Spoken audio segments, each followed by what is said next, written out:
Welcome back, gang.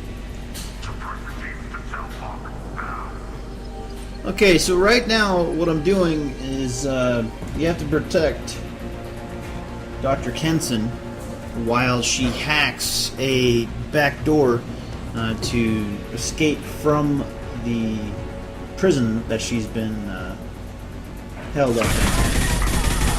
Just fighting off the guards. You basically fight off the initial wave, and then you have to go and close off one of the doors so that it gives them one less avenue in which to try and ambush you. We need to close the door we came in through. Keep them out. They're coming through that door in the back. Lock it down. Okay, so we gotta lock down this particular. We gotta lock down this particular door. Once we do so, they will stop coming from this area, obviously. That's one of the great parts about having that incinerator ammo. They basically stop dead in their tracks to flail aimlessly. Alright, so where they're coming from now is an elevator from the bottom. Usually what they're going to have is they're going to have one shielded elite as well as two regular soldiers. As you can see, these guys are a lot more aggressive. They love to throw flashbang grenades at you, so just want to make sure that you're ready for it. The flashbangs in this game are actually kind of funny because you can obviously still target whoever you're shooting at, just because of the kind of like what they would call a reticle around them. Alright, so you don't have to lock down anything in this portion. All you're doing really is just holding off the guards that are coming up until she can hack a way out of there. Watch the other side. More enemies on the elevators. Alright, so there's more coming up the elevator. You just want to make sure that you keep them from getting to her. She does not have a lot of health. Despite what it shows, her health will deplete very quickly. So she'd be basically dead within a single magazine.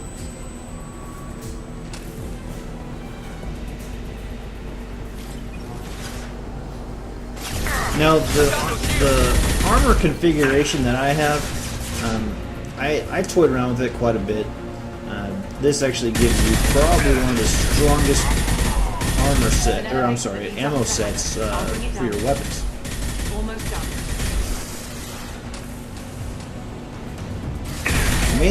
I mean, it does look like I'm a horrible shot, but these guys actually, they do respond to suppressive fire. So when you're shooting at them, they will actually run for cover.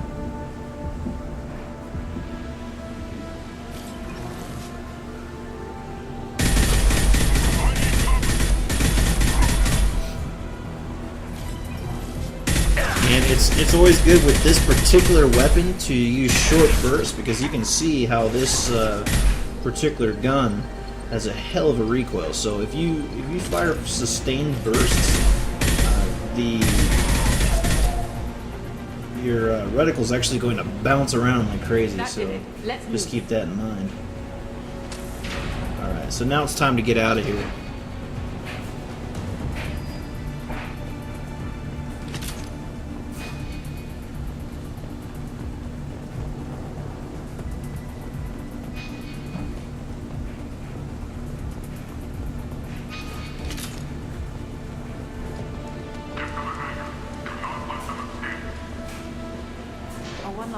Alright, so you don't have to fight anybody once you hit the control panel.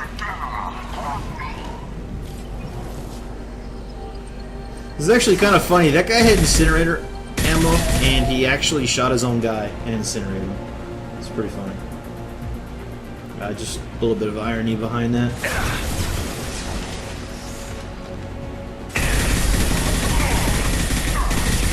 Alright, so these guys basically will just move from left to right continuously, hoping to draw your fire. I'll try to pick them off as much as I can.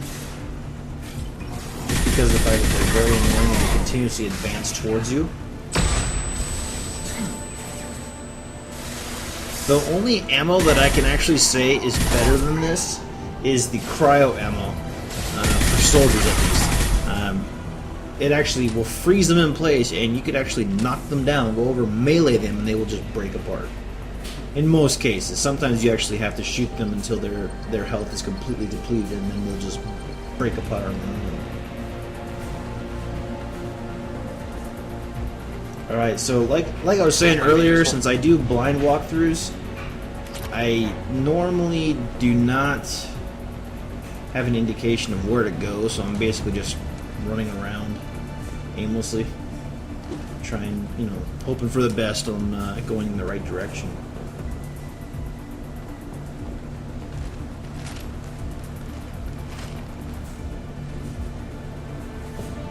Alright, so to save yourself some time, regardless of what you do with this crane, it's always going to be in this position. So, you know, moving it around when you're actually up top, it's not going to really do anything because it will come right back to that position and you just won't be able to get up there. It's by design that you're not allowed to get back up there.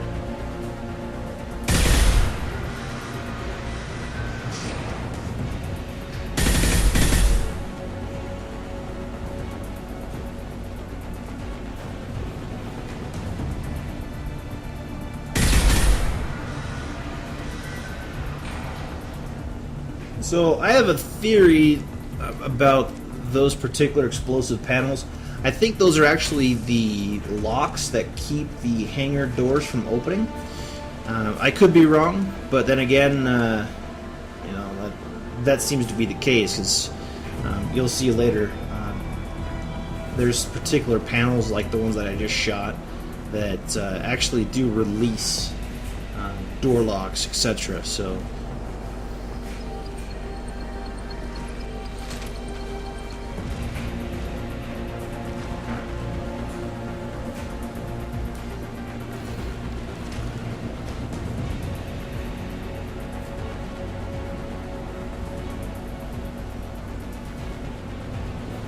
And if you like these walkthroughs, feel free to subscribe. You know, I don't have a lot of subscribers right now, so I'm hoping to get more in the future.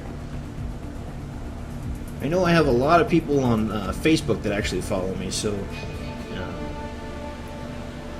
I don't really have there's really not that much indication on YouTube about you know, Facebook follows or likes or whatever. I wish that actually would change, because I do get quite a bit of likes on some of the videos. It's just that, like I said, it doesn't translate over to YouTube.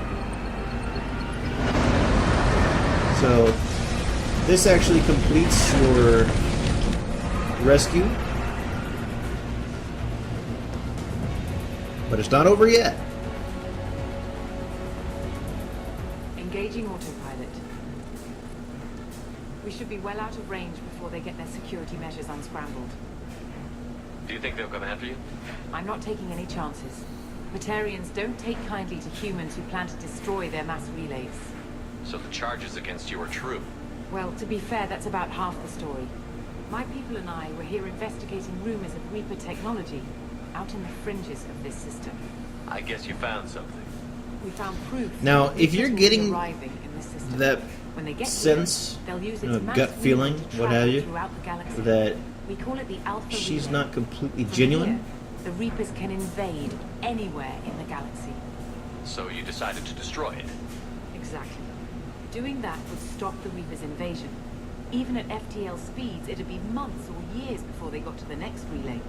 We came up with what we just called the Project. A plan to launch a nearby asteroid into the relay and destroy it before the Reapers could arrive. Of course, the resulting explosion would probably wipe out the system. Does that sound familiar to anybody? That's actually a particular storyline for DLC from the original Moving Mass an asteroid Effect. just requires thrust and guidance. which are readily available in Omega's salvage yards.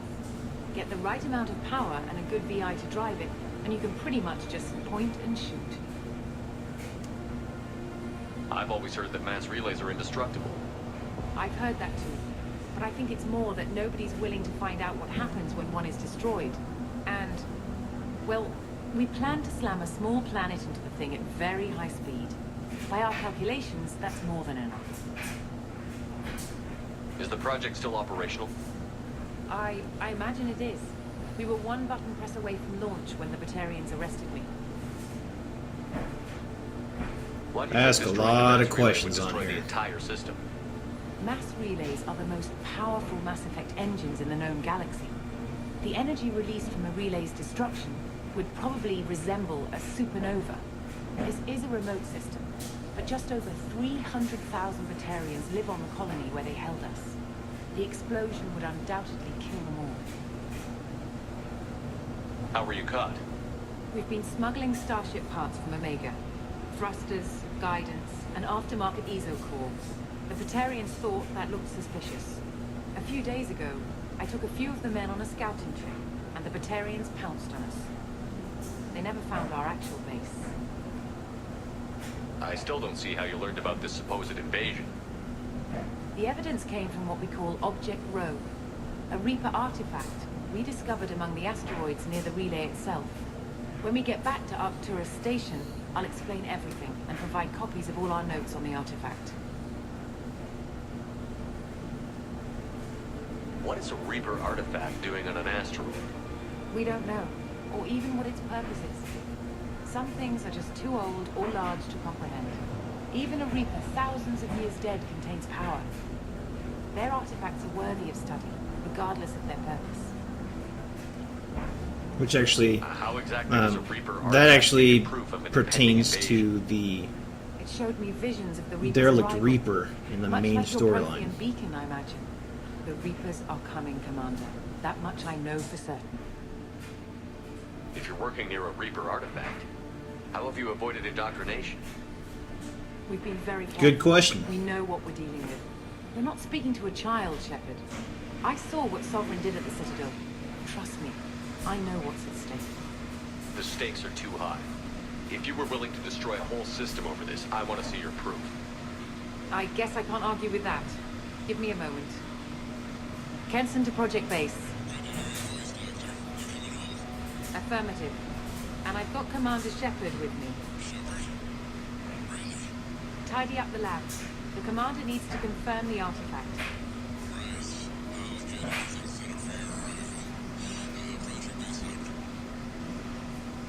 All set. Just sit back and relax. We'll be there in no time. Seems like that conversation was rehearsed, if you ask me. Alright, so that being said, as I said earlier, there are specific achievements. One being that you have to survive a certain amount of time, 5 waves worth of enemies to get the Last Stand achievement. You'll see where here shortly. So she wasn't lying when she said a small planet.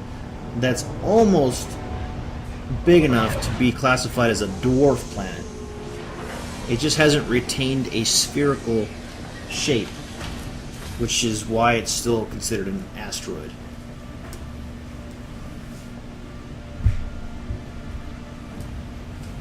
Here And we if are. you're asking yourself Welcome what to the Project mask Base. is that I'm using, it's What's called a this? death That's mask. our countdown to arrival. When that gets to 0, the Reapers will have come. Just over 2 days and counting. Puts things in perspective, doesn't it? You're saying the Reapers could be at Earth in 2 days? There's no time to waste. Then let's show you that proof. That door exits the hangar. The artifact is in our central lab area. That's no joke. Go through the door Gotta and enter hurry. that corridor to your left.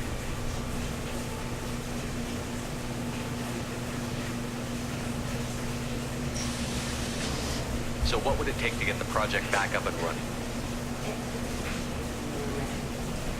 BRB.